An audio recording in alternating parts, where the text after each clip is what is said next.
Sometimes the most exhausting part about being a woman is not the task itself. It's knowing that no one else will do it unless you do.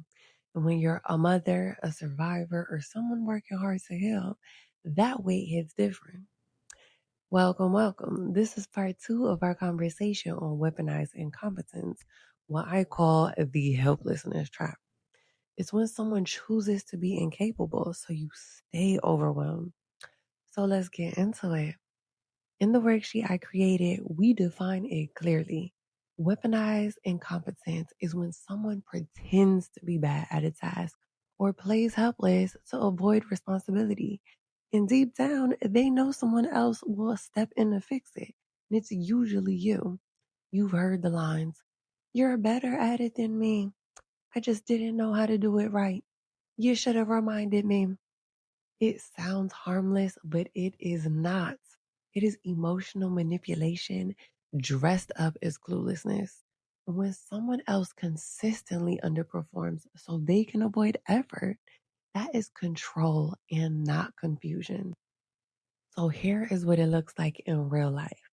Your partner forgets how to cook, so you end up in the kitchen every night. You're the only one filling out school forms, calling the doctor, or remembering appointments. You're the planner, the delegator, the cleaner, the therapist. And if you don't do it, it does not get done. At work, it sounds like, "I don't know how to use that system," or "Oops, I made another mistake." And somehow you clean it up. And when you name it, set boundaries, or even ask for more, suddenly you are the problem. You're too serious, too demanding, too sensitive. But what's really too much is carrying the entire load while others get to opt out.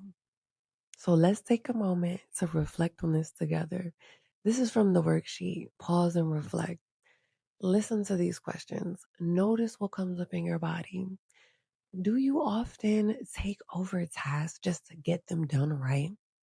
Have you ever been told you're too good at something so people stop helping? Do your boundaries get ignored or even mocked? Are your needs treated like a burden? Because if so, you are not being too much. Hmm.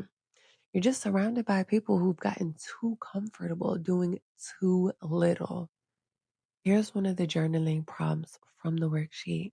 Write it down if it speaks to you. Describe a recent situation where you felt abandoned during a shared task. What excuse were you given? How did it make you feel? And what did you do afterwards? That last part matters because your response shows you exactly where you've been over functioning and maybe even rescuing people who do not want to grow. If this stirred something in you, do not shove it down.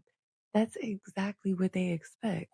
Instead, name it without shame, redirect without guilt, set boundaries without an apology. Let them struggle. Let them learn. Let them rise to the role or step aside. You are not there to be their crutch. You are here to reclaim your peace.